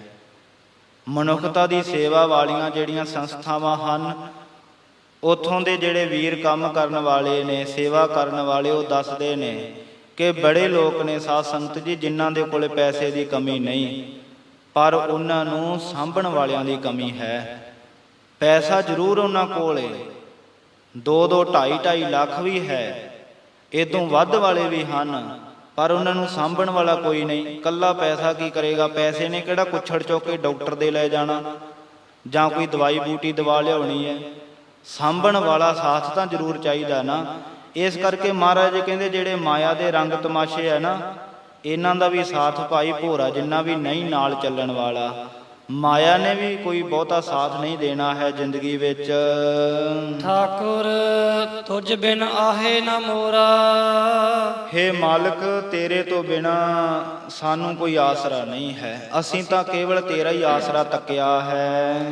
ਮੋਹੇ ਅਨਾਥ ਨਿਰਗੁਣ ਗੁਣ ਨਾਹੀ, ਮੈਨੂੰ ਅਨਾਥ ਨੂੰ, ਨਿਰਗੁਣੇ ਨੂੰ ਤੇਰੇ ਤੋਂ ਬਿਨਾ ਕੋਈ ਆਸਰਾ ਨਹੀਂ ਹੈ। ਅਸੀਂ ਨਿਰਗੁਣੇ ਹਾਂ, ਗੁਣਾ ਤੋਂ ਹੀਣੇ ਹਾਂ। ਮੈਂ ਆਹਿਓ ਤੁਮਰਾ ਧੋਰਾ, ਮੈਂ ਅਨਾਥ ਨੇ ਨਿਰਗੁਣ ਹੀ, ਜਿਹੜਾ ਨਿਰਗੁਣ, ਗੁਣਾ ਤੋਂ ਹੀਣਾ ਹਾਂ, ਗੁਣ ਵੀ ਕੋਈ ਨਹੀਂ ਹੈ। ਐਸੇ ਮੈਂ ਦਾਸ ਨੇ ਆਪ ਜੀ ਦਾ ਸਤਿਗੁਰੂ ਜੀ ਆਸਰਾ ਲਿਆ ਹੈ, ਟੇਕ ਲਈ ਹੈ। ਰਹਾਉ ਬਲ ਬਲ ਬਲ ਬਲ ਚਰਨ ਤੁਮਾਰੇ, ਬਲ ਬਲ ਬਲ ਬਲ ਸਦਾ ਦੇ ਲਈ ਤੁਹਾਡੇ ਤੋਂ ਬਲਿਹਾਰ ਜਾਂਦੇ ਹਾਂ, ਕੁਰਬਾਨ ਜਾਂਦੇ ਹਾਂ ਤੁਹਾਡੇ ਚਰਨਾਂ ਤੋਂ। ਈਹਾ ਊਹਾ ਤੁਮਾਰਾ ਜੋਰਾ, ਹੇ ਪਰਮੇਸ਼ਰ ਈਹਾਂ ਊਹਾਂ, ਈਹਾਂ ਊਹਾਂ ਦਾ ਭਾਵ ਹੈ ਲੋਕ ਤੇ ਪਰਲੋਕ। ਸਭਨਾ ਥਾਵਾਂ ਤੇ ਤੇਰਾ ਜੋਰਾ ਜੋਰ ਚੱਲਦਾ ਹੈ। ਸਾਧ ਸੰਗ ਨਾਨਕ ਦਰਸ ਪਾਇਓ, ਸਾਧ ਸੰਗਤ ਦੇ ਦੁਆਰਾ ਆਸਾਂ ਨੇ ਦਰਸ਼ਨ ਪ੍ਰਾਪਤ ਕੀਤੇ ਹਨ। ਬਿਨਸਿਓ ਸਗਲ ਨਿਹੋਰਾ, ਜਦੋਂ ਦੇ ਸਾਧ ਸੰਗਤ ਦੇ ਦੁਆਰਾ ਆਪ ਜੀ ਦੇ ਦਰਸ਼ਨ ਕੀਤੇ ਨੇ ਤੇ ਉਸੇ ਦਿਨ ਤੋਂ ਹੀ ਤੇ ਹੋਰ ਪਾਸਿਆਂ ਤੋਂ ਜਿਹੜੀ ਮੁਥਾਜਗੀ ਹੈ ਇਹ ਸਾਰੀ ਚੁੱਕੀ ਗਈ ਹੈ। ਹੁਣ ਅਸੀਂ ਕਿਸੇ ਦੇ ਮੁਥਾਜ ਨਹੀਂ ਹਾਂ, ਕੇਵਲ ਤੇਰਾ ਹੀ ਆਸਰਾ ਲੈਣਾ ਕੀਤਾ ਹੈ। ਗੁਜਰੀ ਮਹੱਲਾ ਪੰਜਵਾ, ਆਲ ਜਾਲ ਭ੍ਰਮ ਮੋਹ ਤਜਾਵੈ। ਸਤਿਗੁਰੂ ਪਾਤਸ਼ਾਹ ਜੀ ਗੁਰੂ ਅਰਜਨ ਦੇਵ ਸਾਹਿਬ ਜੀ ਮਹਾਰਾਜ ਫਰਮਾਉਂਦੇ ਹਨ ਕਿ ਜਿਹੜੇ ਵੀ ਭਾਈ ਗੁਰੂ ਦੀ ਸ਼ਰਨ ਵਿੱਚ ਆ ਜਾਂਦੇ ਨੇ, ਜਿਤਨੇ ਵੀ ਜੀਵ, ਉਹਨਾਂ ਦੇ ਸਰੀਰ ਰੂਪੀ ਘਰ ਦੇ ਵਿੱਚੋਂ ਜਿਹੜੇ ਜੰਜਾਲ ਨੇ ਉਹ ਖਤਮ ਹੋ ਜਾਂਦੇ ਨੇ, ਤੇ ਪ੍ਰਤੱਖ ਘਰ ਦੇ ਵਿੱਚੋਂ ਵੀ ਜੰਜਾਲ ਖਤਮ ਹੋ ਜਾਂਦੇ ਨੇ, ਝਗੜੇ ਝਮੇਲੇ ਖਤਮ ਹੋ ਜਾਂਦੇ ਨੇ। ਜਿਸ ਘਰ ਦੇ ਵਿੱਚ ਗੁਰੂ ਦੀ ਸਿੱਖੀ ਪ੍ਰਾਪਤ ਹੋ ਜਾਵੇ, ਕਲ ਕਲੇਸ਼ ਮਿਟ ਜਾਂਦੇ ਹਨ ਤੇ ਭਰਮ ਮੋਹ ਤਜਾਵੈ। ਉਹ ਜੀਵ ਆਪਣੇ ਅੰਦਰੋਂ ਭਰਮ ਤੇ ਮੋਹ, ਭਟਕਣਾ ਤੇ ਮੋਹ ਆਦਿਕ ਜਿਹੜੇ ਵਿਕਾਰ ਹਨ ਉਹ ਵੀ ਖਤਮ ਕਰ ਲੈਂਦਾ ਹੈ ਗੁਰੂ ਦੀ ਸ਼ਰਨ ਵਿੱਚ ਪੈ ਕਰਕੇ। ਪ੍ਰਭ ਸੇਤੀ ਰੰਗ ਲਾਈ, ਜਿਨ੍ਹਾਂ ਨੇ ਪ੍ਰਭੂ ਪਰਮੇਸ਼ਰ ਦੇ ਨਾਮ ਵਿੱਚ ਆਪਣਾ ਚਿੱਤ ਲਾਇਆ ਹੈ, ਬਿਰਤੀ ਲਾਈ ਹੈ। ਮਨ ਕੋ ਇਹ ਉਪਦੇਸ਼ ਦਿਰੜਾਵੇ, ਤੇ ਗੁਰੂ ਦੀ ਸ਼ਰਨ ਵਿੱਚ ਪਿਆ ਭਾਈ ਗੁਰੂ ਸਾਹਿਬ ਜੀ ਕਿਰਪਾ ਕਰਦੇ ਨੇ, ਆਪਣਾ ਜਿਹੜਾ ਨਾਮ ਹੈ ਉਹ ਦ੍ਰਿੜ ਕਰਵਾ ਦਿੰਦੇ ਹਨ। ਸਹਿਜ ਸਹਿਜ ਗੁਣ ਗਾਈ, ਤੇ ਸਹਿਜੇ ਸਹਿਜੇ ਸ਼ਾਂਤੀ ਪੂਰਵਕ ਉਹ ਪਰਮਾਤਮਾ ਦੇ ਨਾਮ ਨੂੰ ਜਪਦੇ ਨੇ, ਗੁਣਾਂ ਨੂੰ ਗਾਉਂਦੇ ਹਨ। ਸਹਿਜ ਬਿਲੋਵੋ ਜੈਸੇ ਤਤ ਨ ਜਾਈ, ਸਹਿਜੇ ਸਹਿਜੇ ਉਹ ਪਰਮਾਤਮਾ ਦੀ ਭਗਤੀ ਬੰਦਗੀ ਵਿੱਚ ਜੁੜ ਜਾਂਦੇ ਹਨ। ਨਾ ਹੀ ਬਹੁਤੀ ਕਾਹਲੀ ਕਰਦੇ ਨੇ, ਨਾ ਹੀ ਬਹੁਤੀ ਢਲਿਆਈ ਵਰਤਦੇ ਹਨ। ਇਹ ਸਿਮਰਨ ਕਰਨ ਦਾ ਭਾਈ ਇੱਕ ਤਰੀਕਾ ਹੈ, ਸਹਿਜ ਦੇ ਨਾਲ ਕਰਨਾ। ਜਿਹੜੀ ਬਹੁਤੀ ਕਾਹਲੀ ਕਰਨੀ ਵੀ ਅੱਜ ਹੀ ਮੈਂ ਪਰਮੇਸ਼ਰ ਦੀ ਪ੍ਰਾਪਤੀ ਕਰ ਲਵਾਂ, ਉਹ ਬਹੁਤਾ ਜ਼ੋਰ ਲਾ ਕਰਕੇ ਬਾਣੀ ਪੜ੍ਹਦੇ ਨੇ ਜਾਂ ਸਿਮਰਨ ਕਰਦੇ ਨੇ। ਬੜੇ ਸਿੱਖ ਵੇਖੇ ਨੇ, ਉਹ ਬਹੁਤਾ ਸਿਮਰਨ ਕਰਦੇ ਨੇ ਜ਼ੋਰ ਲਾ ਕੇ, ਫਿਰ ਪੜਪੜੀਆਂ ਪੀੜ ਹੋਣ ਲੱਗ ਜਾਂਦੀਆਂ, ਅਗਲੇ ਦਿਨ ਫਿਰ ਜੀ ਨਹੀਂ ਕਰਦਾ, ਸਿਰ ਦਰਦ ਕਰਨ ਲੱਗ ਜਾਂਦਾ, ਕਹਿੰਦੇ ਵੀ ਛੱਡੋ ਹੁਣ ਤਾਂ ਬੜੀ ਥਕਾਵਟ ਹੋ ਗਈ ਹੈ। ਤੇ ਇੱਕ ਢਿੱਲੇ ਹੀ ਬਹੁਤੇ ਨੇ, ਉਹਨਾਂ ਨੂੰ ਨੀਂਦ ਹੀ ਆਈ ਜਾਂਦੀ ਰਹਿੰਦੀ ਹੈ, ਸੁੱਤੇ ਹੀ ਰਹਿੰਦੇ ਨੇ, ਤੇ ਉਹਨਾਂ ਦਾ ਜਿਹੜਾ ਮਨ ਠੰਡਾ ਹੀ ਪੈ ਜਾਂਦਾ ਏ। ਜਿਵੇਂ ਸਾਧ ਸੰਗਤ ਜੀ ਦੁੱਧ ਰਿੜਕੀ ਦਾ ਨਾ, ਉਸ ਵੇਲੇ ਮਧਾਣੀ ਜਿਹੜੀ ਹੱਥਾਂ ਦੇ ਨਾਲ ਚਲਾਉਣ ਵਾਲੀ, ਜੇ ਉਹਨੂੰ ਹੁਣ ਤਾਂ ਚਲੋ ਇਲੈਕਟ੍ਰੋਨਿਕ ਮਧਾਣੀਆਂ ਆ ਗਈਆਂ। ਪਹਿਲਾਂ ਜਿਹੜੀਆਂ ਹੱਥਾਂ ਵਾਲੀਆਂ ਮਧਾਣੀਆਂ ਹੁੰਦੀਆਂ ਸਨ, ਜੇ ਉਹਨੂੰ ਬਹੁਤੀ ਹੌਲੀ ਸਪੀਡ ਦੇ ਨਾਲ ਚਲਾਈਏ ਤੇ ਦੁੱਧ ਠੰਡਾ ਹੋ ਜਾਂਦਾ, ਜੇ ਬਹੁਤੀ ਕਾਹਲੀ ਦੇ ਨਾਲ ਤੇਜ਼ੀ ਨਾਲ ਚਲਾਈਏ ਤੇ ਉਹ ਦੁੱਧ ਦਾ ਤੇਲ ਜਿਹਾ ਬਣ ਜਾਂਦਾ ਸੀ ਤੇ ਮੱਖਣ ਨਹੀਂ ਨਿਕਲਦਾ। ਇਹ ਸਹਿਜ ਅਵਸਥਾ ਵਿੱਚ ਇੱਕ ਜਿਹੜੀ ਲੈ ਦੇ ਵਿੱਚ ਜਿਹੜੀ ਮਧਾਣੀ ਚੱਲੇਗੀ ਨਾ ਤੇ ਉਹਦੇ ਨਾਲ ਭਾਈ ਦੁੱਧ ਦੇ ਵਿੱਚੋਂ ਮੱਖਣ ਦੀ ਪ੍ਰਾਪਤੀ ਹੋ ਜਾਂਦੀ ਹੈ। ਇਸ ਤਰ੍ਹਾਂ ਮਹਾਰਾਜ ਜੀ ਕਹਿੰਦੇ ਸਹਿਜ ਸਹਿਜ ਗੁਣ ਗਾਈ। ਹੇ ਜੀਵ, ਆਪਣੀ ਜ਼ਿੰਦਗੀ ਵਿੱਚ ਸਹਿਜ ਸਹਿਜ ਅਵਸਥਾ ਦੇ ਵਿੱਚ ਸ਼ਾਂਤੀ ਦੇ ਸਹਿਤ ਇਕਾਗਰਤਾ ਦੇ ਨਾਲ ਪਰਮੇਸ਼ਰ ਦਾ ਨਾਮ ਜਪਿਆ ਕਰ। ਜੇ ਅੱਜ 5 ਮਿੰਟ ਸਿਮਰਨ ਕੀਤਾ, ਕੱਲ ਨੂੰ 7 ਮਿੰਟ ਕਰ, 10 ਮਿੰਟ ਕਰ, ਹੌਲੀ ਹੌਲੀ ਵਧਾ, ਇੱਕੇ ਦਿਨ ਨਹੀਂ। ਜੇ ਕੋਈ ਮਨੁੱਖ ਕਸਰਤ ਕਰਦਾ ਹੈ, ਜੇ ਕਿਸੇ ਨੇ ਸਰੀਰ ਦੀ ਮਿਹਨਤ ਕਰਨੀ ਹੈ, ਆਪਣੇ ਸਰੀਰ ਨੂੰ ਤਾਕਤਵਰ ਬਣਾਉਣਾ ਹੋਵੇ, ਕਈ ਜਿਹੜੇ ਜਿਮ ਲਾਉਂਦੇ ਨੇ ਨੌਜਵਾਨ ਜਾਂ ਕੋਈ ਹੋਰ ਤਰ੍ਹਾਂ ਕਸਰਤ ਕਰਦਾ ਹੈ, ਜਿਹੜੇ ਪਹਿਲਾਂ ਕਦੇ ਉਹਨਾਂ ਨੇ ਇਹ ਕਾਰਜ ਕੀਤਾ ਹੀ ਨਹੀਂ, ਜੇ ਅੱਜੇ ਹੀ ਜਾ ਕਰਕੇ ਬਹੁਤਾ ਭਾਰ ਚੁੱਕਣ ਲੱਗ ਜਾਣਾ ਤੇ ਆਂਦਰਾਂ ਹੀ ਇਕੱਠੀਆਂ ਕਰਾਉਣੀਆਂ ਉਹਨਾਂ ਨੇ। ਹੌਲੀ ਹੌਲੀ ਮਿਹਨਤ ਜਿਹੜੀ ਵਧਾਉਣੀ ਚਾਹੀਦੀ ਹੈ। ਤੇ ਖੁਰਾਕ, ਜੇ ਕੋਈ ਕਵੇ ਮੈਂ ਖੁਰਾਕ ਅੱਜ ਹੀ ਖਾ ਕੇ ਤੇ ਤਾਕਤਵਰ ਹੋ ਜਾਵਾਂ, ਅੱਜ ਮੈਂ ਕਿਲੋ ਘਿਓ ਖਾ ਜਾਣਾ ਤੇ ਦੁੱਧ ਪੀ ਜਾਣਾ ਮੈਂ ਬਾਲਟਾ ਭਰ ਕੇ ਤੇ ਮੈਂ ਬੜਾ ਤਾਕਤਵਰ ਹੋ ਜਾਵਾਂਗਾ, ਮੰਜੇ ਤੇ ਜ਼ਰੂਰ ਪੈ ਜਾਏਗਾ, ਤਾਕਤਵਰ ਨਹੀਂ ਹੁੰਦਾ। ਖੁਰਾਕ ਵੀ ਆਪਣੀ ਹੌਲੀ ਹੌਲੀ ਵਧਾਉਣੀ ਪਵੇਗੀ। ਇਸੇ ਤਰ੍ਹਾਂ ਸਾਧ ਸੰਗਤ ਜੀ ਸਿਮਰਨ ਹੈ, ਬਾਣੀ ਪੜ੍ਹਨੀ ਹੈ, ਰੋਜ਼ਾਨਾ ਆਪਣਾ ਨੇਮ ਬਣਾਉਣਾ ਵੀ ਅੱਜ ਅਸੀਂ ਜਪਜੀ ਸਾਹਿਬ ਜੀ ਦਾ ਪਾਠ ਕੀਤਾ, ਕੱਲ ਨੂੰ ਨਾਲ ਜਾਪ ਸਾਹਿਬ ਦੀ ਵੀ ਬਾਣੀ ਪੜ੍ਹਿਆ ਕਰਨੀ ਹੈ, ਜਾਂ ਜਪਜੀ ਸਾਹਿਬ ਜੀ ਦੇ ਹੋਰ ਪਾਠ ਕਰਿਆ ਕਰਨੇ ਹਨ, ਹੋਰ ਬਾਣੀ ਸਿੱਖ ਕੇ ਹੋਰ ਪਾਠ ਕਰਿਆ ਕਰਨਾ। ਫਿਰ ਮਨ ਵੀ ਇਕਾਗਰ ਰਹਿੰਦਾ ਤੇ ਮਨ ਨੂੰ ਥਕਾਵਟ ਨਹੀਂ ਹੁੰਦੀ। ਰੋਜ਼ਾਨਾ ਆਪਣਾ ਨੇਮ ਵਧਾਉਣਾ ਹੈ, ਇੱਕੇ ਵਾਰੀ ਨਹੀਂ ਵੀ ਅੱਜ ਲੱਗ ਪਏ ਤੇ ਸਾਰਾ ਦਿਨ ਹਟਣਾ ਹੀ ਨਹੀਂ ਤੇ ਇੰਨਾ ਹੀ ਜ਼ਿਆਦਾ ਮਨ ਥੱਕ ਜਾਏ ਕਿ ਅਗਲੇ ਦਿਨ ਸੁੱਤਾ ਹੀ ਰਹੇ, ਐਸਾ ਨਾ ਹੋਵੇ। ਰੋਜ਼ਾਨਾ ਦਾ ਨਿਯਮ ਮਹਾਰਾਜ ਜੀ ਕਹਿੰਦੇ ਬਣਾਉਣਾ, ਸਹਿਜੇ ਸਹਿਜੇ ਉਸ ਦੇ ਪ੍ਰਮਾਤਮਾ ਦੇ ਗੁਣਾਂ ਨੂੰ ਗਾਉਣਾ ਚਾਹੀਦਾ ਹੈ। ਸਾਜਨ ਐਸੋ ਸੰਤ ਸਹਾਈ, ਐਸੇ ਜਿਹੜੇ ਸੰਤ ਗੁਰੂ ਜੀ ਹਨ ਸਹਾਇਤਾ ਕਰਨ ਵਾਲੇ, ਸੰਤ ਜਿਹੜੇ ਨਾਮ ਜਪਣ ਵਾਲੇ ਭਾਈ ਮਦਦ ਕਰਦੇ ਹਨ ਐਸੀ ਅਵਸਥਾ ਬਣਾਉਣ ਵਿੱਚ। ਜਿਸ ਭੇਟੇ ਟੂਟਹਿ ਮਾਇਆ ਬੰਦ, ਅਸਲੀ ਸੰਤ ਕੌਣ ਹੁੰਦਾ ਹੈ, ਅਸਲੀ ਗੁਰੂ ਕੌਣ ਹੁੰਦਾ ਹੈ, ਅਸਲੀ ਮਹਾਤਮਾ ਸਾਧੂ ਕੌਣ ਹੁੰਦਾ ਹੈ? ਮਹਾਰਾਜ ਜੀ ਕਹਿੰਦੇ ਜਿਸ ਦੇ ਨਾਲ ਮਿਲਿਆ ਮਾਇਆ ਦੇ ਬੰਧਨ ਟੁੱਟ ਜਾਣ। ਜਿਸ ਭੇਟੇ ਟੂਟਹਿ ਮਾਇਆ ਬੰਧ, ਜਿਹੜੇ ਮਾਇਆ ਦੇ ਬੰਧਨ ਪਏ ਹੋਏ ਨੇ ਜਿਹੜੇ ਟੁੱਟ ਜਾਣ, ਉਹ ਹੁੰਦਾ ਅਸਲੀ ਸੰਤ। ਬਿਸਰ ਨ ਕਬਹੂ ਜਾਈ, ਤੇ ਪ੍ਰਮਾਤਮਾ ਦੀ ਯਾਦ ਕਦੇ ਭੁੱਲੇ ਨਾ, ਪਰਮਾਤਮਾ ਦੀ ਯਾਦ ਵਿੱਚ ਲੱਗੇ ਰਹੀਏ, ਕਦੇ ਵੀ ਉਹ ਵਿਸਰੇ ਨਾ। ਰਹਾਉ ਕਰਤ ਕਰਤ ਅਨਿਕ ਬਹੁ ਭਾਤੀ, ਬੜੇ ਬੜੇ ਨੇਕਾਂ ਕਰਮ ਕੀਤੇ ਨੇ ਮਾਇਆ ਤੋਂ ਬਚਣ ਵਾਸਤੇ ਤੇ ਆਪਣੀ ਅਵਸਥਾ ਨੂੰ ਪਰਮੇਸ਼ਰ ਦੇ ਨਾਲ ਜੋੜਨ ਵਾਸਤੇ, ਉੱਚੀ ਅਵਸਥਾ ਕਰਨ ਦੇ ਲਈ ਬੜੇ ਕਰਮ ਧਰਮ ਵੀ ਕਰਕੇ ਵੇਖ ਲਏ, ਦੁਨਿਆਵੀ ਤੌਰ ਤੇ ਵੀ ਬੜੇ ਯਤਨ ਕਰਕੇ ਵੇਖ ਲਏ, ਪਰ ਸਾਧ ਸੰਗਤ ਦੇ ਵਿੱਚ ਜਾ ਕਰਕੇ ਸਾਨੂੰ ਇੱਕ ਪ੍ਰਾਪਤੀ ਹੋਈ ਹੈ। ਨੀਕੀ ਇਹ ਠਹਿਰਾਈ, ਜਿਹੜੀ ਨੀਕੀ ਚੰਗੀ ਸਲਾਹ ਸਾਨੂੰ ਪ੍ਰਾਪਤ ਹੋਈ ਹੈ, ਚੰਗਾ ਯਤਨ ਕਰਨ ਦਾ ਜਿਹੜਾ ਨੁਕਤਾ ਸਾਨੂੰ ਸਾਧ ਸੰਗਤ ਦੇ ਵਿੱਚੋਂ ਮਿਲਿਆ ਹੈ। ਮਿਲ ਸਾਧੂ ਹਰ ਜਸ ਗਾਵੇ ਨਾਨਕ, ਸਾਧੂ ਮਹਾਤਮਾ ਦੀਆਂ ਸੰਗਤ ਵਿੱਚ ਭਾਈ ਜਿਹੜੀ ਗੁਰੂ ਕੀ ਸੰਗਤ ਹੈ, ਸਾਧੂ ਦੀ ਸੰਗਤ ਹੈ, ਇਸ ਦੇ ਵਿੱਚ ਮਿਲ ਕਰਕੇ ਹਰੀ ਦਾ ਜਸ ਗਾਉਣਾ, ਇਹ ਨੁਕਤਾ ਹੈ, ਇਹ ਅਸਲੀ ਜਿਹੜਾ ਤਰੀਕਾ ਹੈ ਆਪਣੀ ਅਵਸਥਾ ਨੂੰ ਉੱਚਿਆਂ ਕਰਨ ਦਾ। ਹੋਰ ਜਿਤਨੇ ਮਰਜ਼ੀ ਕੋਈ ਯਤਨ ਕਰੀ ਜਾਏ ਸਾਰੇ ਨਿਸਫਲ ਹਨ। ਇਹੀ ਭਾਈ ਸਫਲ ਨੁਕਤਾ ਹੈ, ਸਾਧ ਸੰਗਤ ਦੇ ਵਿੱਚ ਆ ਕਰਕੇ ਪਰਮੇਸ਼ਰ ਦੇ ਗੁਣਾਂ ਨੂੰ ਗਾਉਣਾ।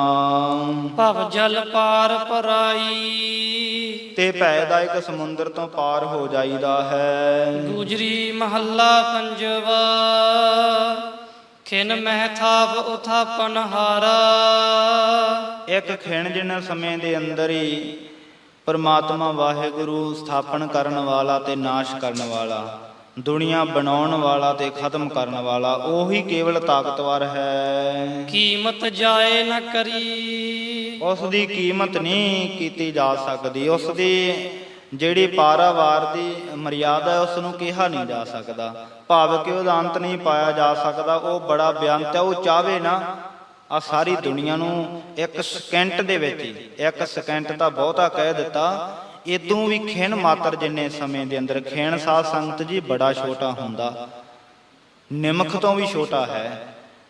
ਨਿਮਖ ਤਾਂ ਆਪਾਂ ਕਹਿ ਦਿੰਦੇ ਆ ਨਾ, ਅੱਖ ਤੇ ਖੋਲਣ ਦੇ ਮੀਟਣ, ਅੱਖ ਦੇ ਖੋਲਣ ਮੀਟਣ ਦੇ ਸਮੇਂ ਨੂੰ, ਤੇ ਜਿਹੜਾ ਖਿਣ ਹੈ ਨਾ ਬਹੁਤ ਛੋਟਾ ਹੈ। ਇੰਨੇ ਸਮੇਂ ਦੇ ਅੰਦਰ ਹੀ ਉਹ ਪਰਮੇਸ਼ਰ ਸਾਰੀ ਦੁਨੀਆ ਖਤਮ ਕਰ ਸਕਦਾ ਹੈ, ਇੰਨੇ ਸਮੇਂ ਦੇ ਅੰਦਰ ਹੀ ਉਹ ਬਣਾ ਸਕਦਾ। ਜਿਹੜੇ ਸ਼ੰਕਾਵਾਦੀ ਨੇ ਉਹ ਕਹਿਣਗੇ ਲੈ ਐਂ ਥੋੜ੍ਹਾ ਹੋ ਜਾਊਗਾ, ਏਦਾਂ ਕਿਵੇਂ ਹੋ ਜਾਏਗਾ। ਖਿਣ ਜਿੰਨੇ ਸਮੇਂ ਦੇ ਅੰਦਰ ਬੜਾ ਉਹ ਪਰਮੇਸ਼ਰ ਬੜਾ ਬੇਅੰਤ ਆ, ਉਹ ਧਰਤੀ ਨੂੰ ਪਲਟਾ ਸਕਦਾ, ਗਰਕ ਕਰ ਸਕਦਾ, ਸਭ ਕੁਝ ਖਤਮ ਕਰ ਸਕਦਾ, ਬਣਾ ਸਕਦਾ।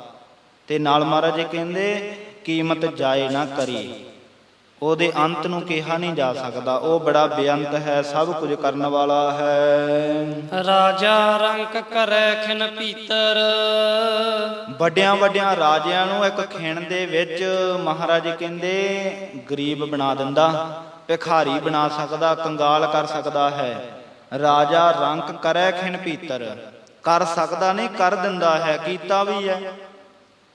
ਬੜੇ ਬੜੇ ਵੱਡੇ ਬਾਦਸ਼ਾਹ ਕਹਾਉਣ ਵਾਲੇ ਸ਼ਾਹਜਹਾਂ ਵਰਗੇ ਘਾਹ ਖਾਂਦੇ ਵੇਖੇ ਨੇ। ਲਾ ਦਿੱਤਾ ਸੀ ਨਾ ਉਹਨੂੰ ਪਰਮੇਸ਼ਰ ਅਕਾਲ ਪੁਰਖ ਨੇ ਧਰਤੀ ਤੇ, ਜਿਹੜੇ ਉੱਚੀਆਂ ਉਡਾਰੀਆਂ ਮਾਰ ਰਹੇ ਸਨ ਕਿ ਸਾਡੀ ਤਾਕਤ ਦੇ ਅੱਗੇ ਕੋਈ ਹੋ ਨਹੀਂ ਸਕਦਾ। ਔਰੰਗਜ਼ੇਬ ਦਾ ਪਿਓ ਸੀ ਸਾਧ ਸੰਗਤ ਜੀ ਸ਼ਾਹਜਹਾਂ, ਗੁਰੂ ਨਾਨਕ ਦੇਵ ਜੀ ਦੀ ਬਾਣੀ ਉੱਪਰ ਵੀ ਸ਼ੰਕਾ ਕਰਦਾ ਸੀ। ਮਹਾਰਾਜ ਨੇ ਬਚਨ ਕੀਤੇ ਨੇ, ਨਜ਼ਰ ਉਪੱਠੀ ਜੇ ਕਰੇ ਸੁਲਤਾਨਾ ਕਾਹੋ ਕਰਾਏ ਦਾ। ਪਰਮੇਸ਼ਰ ਪੁੱਠੀ ਨਜ਼ਰ ਕਰ ਦੇਵੇ ਨਾ ਤੇ ਵੱਡੇ ਵੱਡੇ ਬਾਦਸ਼ਾਹ ਵੀ ਘਾਹ ਖਾਣ ਲੱਗ ਜਾਂਦੇ ਨੇ। ਉਂਝ ਘਾਹ ਖਾਂਦੇ ਨੇ ਪਸ਼ੂ, ਤੇ ਮਹਾਰਾਜ ਜੀ ਕਹਿੰਦੇ ਰਾਜਿਆਂ ਨੂੰ ਵੀ ਘਾਹ ਖਾਣ ਲਾ ਦਿੰਦਾ ਉਹ ਪ੍ਰਮਾਤਮਾ। ਸ਼ਾਹਜਹਾਂ ਕਹਿੰਦਾ ਮੈਂ ਏਡਾ ਵੱਡਾ ਬਾਦਸ਼ਾਹ ਇਸ ਹਿੰਦੁਸਤਾਨ ਦਾ, ਇਸ ਭਾਰਤ ਦਾ ਮੈਂ ਰਾਜਾ ਵਾਂ, ਇਹ ਗੱਲ ਝੂਠੀ ਹੈ, ਮੈਂ ਕਿਵੇਂ ਘਾਹ ਖਾ ਲਵਾਂਗਾ, ਮੇਰੇ ਕੋਲ ਇੰਨਾ ਧਨ ਪਦਾਰਥ ਹੈ, ਦੁਨੀਆ ਤੇ ਮੇਰਾ ਹੁਕਮ ਚੱਲਦਾ ਹੈ। ਤੇ ਜਿੱਦਣ ਫਿਰ ਪੁੱਠੀ ਗਿਣਤੀ ਸ਼ੁਰੂ ਹੋਈ, ਸਭਨਾਂ ਨੂੰ ਇਤਿਹਾਸ ਪਤਾ ਆ। ਔਰੰਗਜ਼ੇਬ ਨੇ ਜਦੋਂ ਆਗਰੇ ਵਾਲੀ ਸਾਈਡ ਤੋਂ ਇਹਨੂੰ ਲਿਆਂਦਾ ਸੀ, ਸਿਪਾਹੀਆਂ ਨੂੰ ਕਹਿ ਕੇ ਬੁਲਾਇਆ ਸੀ ਆਪਣੇ ਪਾਸ ਵੀ ਇਹਨੂੰ ਕੁਝ ਜੇਲ੍ਹ ਦੇ ਵਿੱਚ ਰੱਖਣਾ, ਖਾਣ ਪੀਣ ਨੂੰ ਕੁਝ ਨਹੀਂ ਦੇਣਾ, ਇਹਨੂੰ ਭੁੱਖਾ ਹੀ ਰੱਖਣਾ। ਤੇ ਹਾਥੀ ਦੇ ਉੱਪਰ ਬਿਠਾਇਆ ਹੋਇਆ ਸਿਪਾਹੀਆਂ ਨੇ ਦਿੱਲੀ ਵੱਲ ਨੂੰ ਲਿਆ ਰਹੇ ਸੀ। ਇਹਨੂੰ ਪਾਣੀ ਦੀ ਪਿਆਸ ਲੱਗੀ, ਕਹਿੰਦਾ ਮੈਨੂੰ ਪਿਆਸ ਲੱਗੀ ਹੈ। ਕਹਿੰਦੇ ਬਾਦਸ਼ਾਹ ਨੇ ਕਿਹਾ ਕੁਝ ਨਹੀਂ ਖਵਾਉਣਾ ਪਿਆਉਣਾ, ਭੁੱਖੇ ਰੱਖਣਾ ਤੈਨੂੰ। ਤੇ ਹਾਥੀ ਦੇ ਪਿੱਛੇ ਬੰਨੇ ਹੋਏ ਸਨ, ਤੇ ਫਿਰ ਪਿਸ਼ਾਬ ਕਰਨ ਦੇ ਬਹਾਨੇ ਹਾਥੀ ਤੋਂ ਉਤਰਿਆ।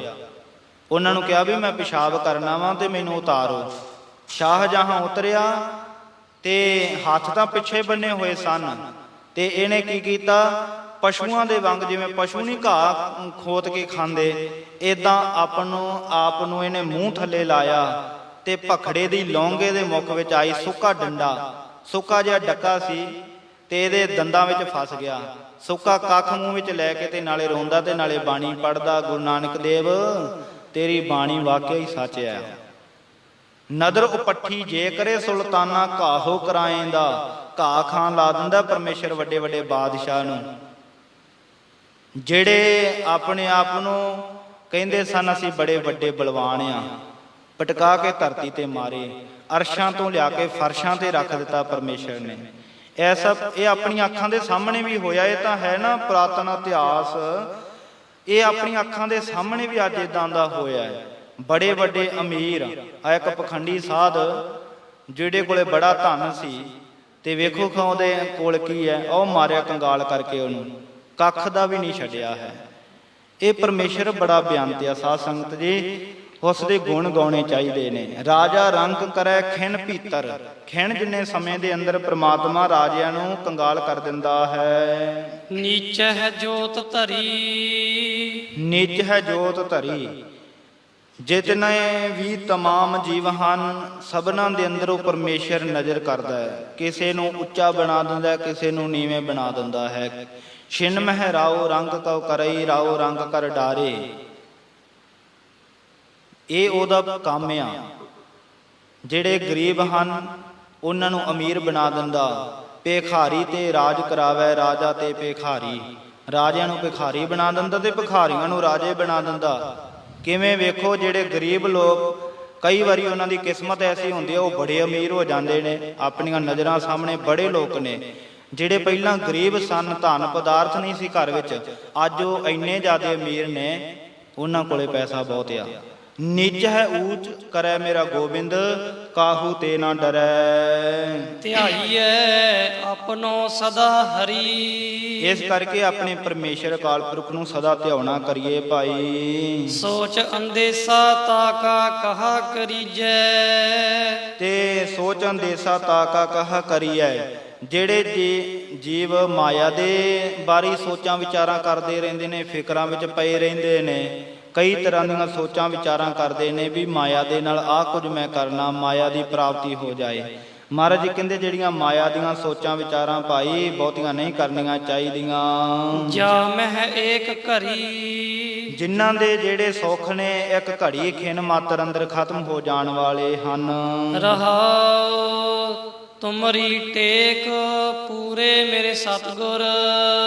ਹੇ ਮੇਰੇ ਪੂਰੇ ਸਤਿਗੁਰੂ, ਮੈਂ ਤੇਰੀ ਟੇਕ ਲਈ ਹੈ, ਤੇਰਾ ਆਸਰਾ ਲਿਆ ਹੈ। ਮਨ ਸਰਨ ਤੁਮਾਰੇ ਪਰੀ। ਮੇਰਾ ਮਨ ਤੇਰੀ ਸ਼ਰਨ ਵਿੱਚ ਪਿਆ ਹੈ। ਚੇਤ ਆਨੇ ਬਾਰਿਕ ਨਾਨਕ ਹਮ। ਇਹ ਅਸੀਂ ਅਚੇਤ, ਚੇਤਨਤਾ ਤੋਂ ਰਹਿਤ ਬੇਸਮਝ ਹਾਂ। ਇਹ ਆਣੇ ਬਾਰਿਕ, ਜਿਵੇਂ ਬਾਲਕ ਹੁੰਦਾ ਨਾ ਸਾਧ ਸੰਗਤ ਜੀ, ਉਹਨੂੰ ਬਹੁਤੀ ਸਮਝ ਨਹੀਂ ਹੁੰਦੀ ਹੈ, ਉਹਨੂੰ ਸੋਝ ਨਹੀਂ ਹੁੰਦੀ ਹੈ। ਅਸੀਂ ਵੀ ਪਰਮੇਸ਼ਰ ਤੇਰੇ ਇਹ ਆਣੇ ਬਾਲਕ ਹਾਂ, ਬਹੁਤੀ ਸਮਝ ਨਹੀਂ ਹੈ, ਸਾਡੇ ਅੰਦਰ ਚੇਤਨਤਾ ਨਹੀਂ ਹੈ ਬਹੁਤੀ, ਤੇ ਅਸੀਂ ਤੇਰੇ ਬਾਲਕ ਹਾਂ, ਬੱਚਿਆਂ ਦੀ ਨਿਆਈ ਹਾਂ। ਤੁਮ ਰੱਖੋ ਧਾਰ ਕਰੀ। ਆਪਣਾ ਹੱਥ ਦੇ ਕਰਕੇ ਸਾਨੂੰ ਰੱਖਣਾ ਕਰੋ। ਜਿਵੇਂ ਬੱਚਿਆਂ ਨੂੰ ਸਮਝ ਨਹੀਂ ਹੁੰਦੀ, ਮਾਤਾ ਪਿਤਾ ਉਹਨਾਂ ਦਾ ਆਪ ਖਿਆਲ ਰੱਖਦੇ ਨੇ। ਜਿਹੜੇ ਬੱਚੇ ਮਾਤਾ ਪਿਤਾ ਦੇ ਖਿਆਲ ਤੋਂ ਨਿਕਲ ਜਾਣ, ਉਹ ਆਪਣਾ ਨੁਕਸਾਨ ਕਰਵਾ ਲੈਂਦੇ ਨੇ, ਉਹਨਾਂ ਦਾ ਨੁਕਸਾਨ ਹੁੰਦਾ ਸਾਧ ਸੰਗਤ ਜੀ। ਫਿਰ ਮਾਤਾ ਪਿਤਾ ਵੀ ਪਛਤਾਉਂਦੇ ਨੇ ਵੀ ਅਸੀਂ ਬੱਚੇ ਦਾ ਖਿਆਲ ਨਹੀਂ ਰੱਖਿਆ, ਇਹ ਨੁਕਸਾਨ ਹੋ ਗਿਆ। ਬੜੇ ਬੱਚਿਆਂ ਦੀ ਮੌਤ ਹੋਈ ਆ, ਮਾਤਾ ਪਿਤਾ ਨੇ ਖਿਆਲ ਨਹੀਂ ਰੱਖਿਆ, ਬੱਚਿਆਂ ਦੀ ਮੌਤ ਤੱਕ ਹੋਈ। ਇੱਕ ਸਿੰਘ ਹੁੰਦਾ ਸੀ ਸਾਡੇ ਨਾਲ, ਤੇ ਉਹਨਾਂ ਦਾ ਨਿੱਕਾ ਜਿਹਾ ਬੱਚਾ ਸੀ, 5 ਸਾਲ ਦੀ ਉਮਰ ਹੋਵੇਗੀ। ਕੋਲ ਦੀ ਘਰ ਦੇ ਨਹਿਰ ਵਗਦੀ ਸੀ, ਛੋਟੀ ਜਿਹੀ ਖਾਲੀ ਪਈ ਸੀ, ਤੇ ਖੇਡਦੇ ਖੇਡਦੇ ਉਸ ਨਹਿਰ ਵਿੱਚ ਉਹਨਾਂ ਦੀ ਕੋਈ ਖੇਡ ਡਿੱਗ ਪਈ, ਤੇ ਚੁੱਕਣ ਵਾਸਤੇ ਗਿਆ। ਜਦੋਂ ਚੁੱਕਣ ਗਿਆ ਤੇ ਥੋੜੇ ਸਮੇਂ ਵਿੱਚ ਹੀ ਪਾਣੀ ਆ ਗਿਆ, ਤੇ ਰੁੜ ਗਿਆ ਪਾਣੀ ਵਿੱਚ ਹੀ, ਤੇ ਮੌਤ ਹੋ ਗਈ।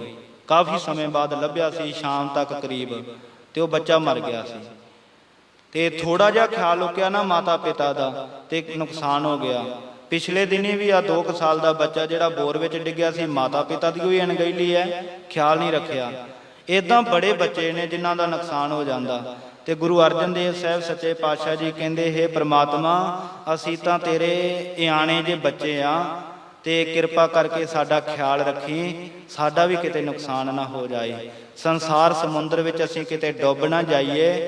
ਮਾਤਾ ਪਿਤਾ ਦੀ ਨਿਆਈ ਬਣ ਕੇ ਸਾਡੀ ਕਿਰਪਾ ਕਰਕੇ ਰੱਖਿਆ ਕਰੀ ਹੱਥ ਦੇ ਕੇ। ਤੁਮ ਰੱਖੋ ਧਾਰ ਕਰੀ, ਆਪਣਾ ਹੱਥ ਦੇ ਕਰਕੇ ਸਾਨੂੰ ਰੱਖਣਾ ਕਰੀ। ਇਹ ਸਾਡੀ ਅਰਦਾਸ ਬੇਨਤੀ ਹੈ। ਇਹ ਸਾਧ ਸੰਤ ਜੀ ਸਤਿਗੁਰਾਂ ਨੇ ਕਿਰਪਾ ਕੀਤੀ ਹੈ। ਲੜੀਵਾਰ ਕਥਾ ਅੰਦਰ ਪਵਿੱਤਰ ਉਪਦੇਸ਼ ਬਖਸ਼ਿਆ ਹੈ। 499 ਅੰਗ ਸ੍ਰੀ ਗੁਰੂ ਗ੍ਰੰਥ ਸਾਹਿਬ ਮਹਾਰਾਜ ਜੀ ਦੀ ਬਾਣੀ ਦੇ ਇੱਥੇ ਸੰਪੂਰਨ ਹੋਏ ਹਨ। ਅੱਗੇ 500 ਅੰਗ ਤੇ ਜਿਵੇਂ ਮਹਾਰਾਜ ਸਾਹਿਬ ਜੀ ਉਪਦੇਸ਼ ਬਖਸ਼ਣਗੇ ਆਪਾਂ ਸਰਵਣ ਕਰਾਂਗੇ। ਬੇਅੰਤ ਭੁੱਲਾਂ ਦੀ ਖਿਮਾ ਕਰਨੀ ਜੀ। ਗੁਰੂ ਚਰਨਾਂ ਵਿੱਚ ਅਰਦਾਸ ਬੇਨਤੀ ਕਰੀਏ ਜੀ। ਤੁਮਰੀ ਟੇਕ ਪੂਰੇ ਮੇਰੇ ਸਤਿਗੁਰ, ਮਨ ਸਰਨ ਤੁਮਾਰੇ ਪਰੀ। ਚੇਤ ਆਣੇ ਬਾਰਿਕ ਨਾਨਕ ਹਮ, ਤੁਮ ਰੱਖੋ ਧਾਰ ਕਰੀ। ਵਾਹਿਗੁਰੂ ਜੀ ਕਾ ਖਾਲਸਾ, ਵਾਹਿਗੁਰੂ ਜੀ ਕੀ ਫਤਿਹ। ਰਾਮਕਲੀ ਮਹੱਲਾ ਤੀਜਾ। ਆਨੰਦ ਏਕ ਓੰਕਾਰ ਸਤਿਗੁਰ ਪ੍ਰਸਾਦ। ਆਨੰਦ ਭਇਆ ਮੇਰੀ ਮਾਏ, ਸਤਿਗੁਰੂ ਮੈਂ ਪਾਇਆ। ਸਤਿਗੁਰ ਤਾ ਪਾਇਆ ਸਹਿਜ ਸੇਤੀ, ਮਨ ਵਜੀਆ ਵਾਧਾਈਆ। ਰਾਗ ਰਤਨ ਪਰਵਾਰ ਪਰੀਆ, ਸ਼ਬਦ ਗਾਵਣ ਆਈਆ। ਸ਼ਬਦੋ ਤਾ ਗਾਵਹੋ ਹਰੀ ਕੇਰਾ, ਮਨ ਜਿਨੀ ਵਸਾਇਆ।